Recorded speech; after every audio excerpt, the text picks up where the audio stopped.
Knowing that so many other school systems have now opted to do a virtual opening, I pretty much feel like that's the way my board is leaning, and I wouldn't be surprised if that's the decision they make.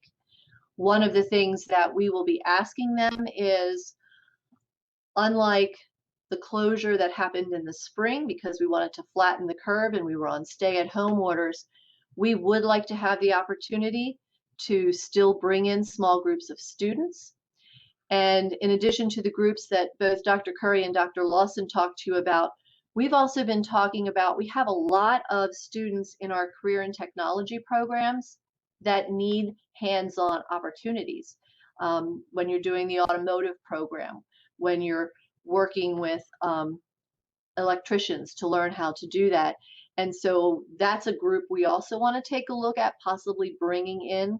We also have a lot of students who do internships. We have the National Cancer Institute here in Fort Detrick, and they had already identified students who would be interns in their program. And we really don't want to have our students lose those kind of opportunities.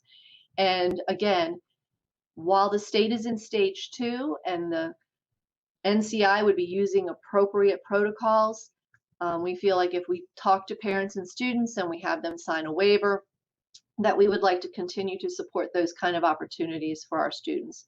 So again, those will be some of the things we're discussing with our board tomorrow as we take a look at what is the decision they're going to make for the start of the school year.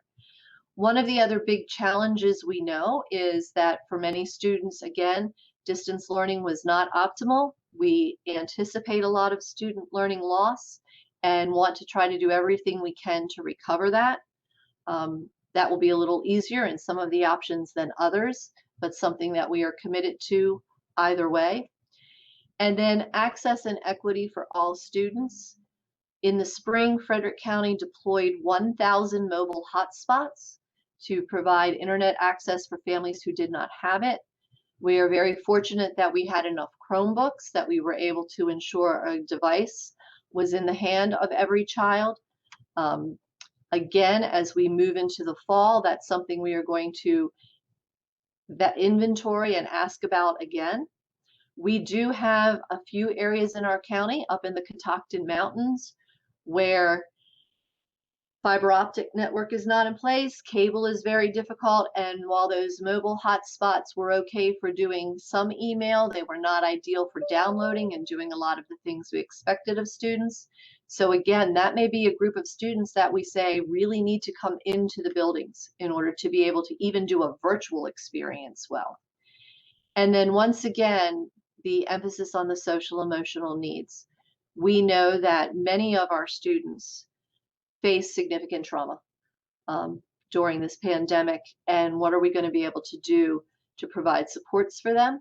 We have many of our students who have also faced the trauma of racism and many of the things that have been playing out socially in our country and in our communities, and we want to be able to support our students as much as possible there as well.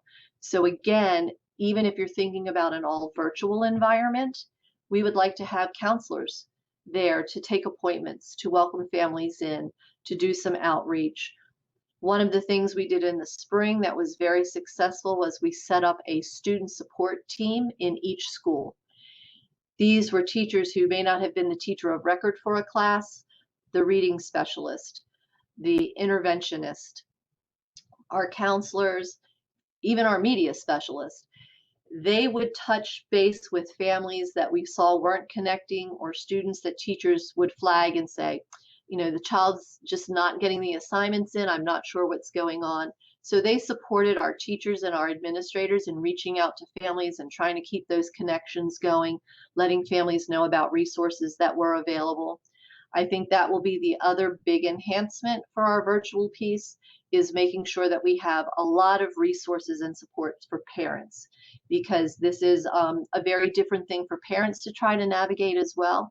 And we want to be very sensitive to their needs and what they told us would help them if we were in an all virtual environment in the fall.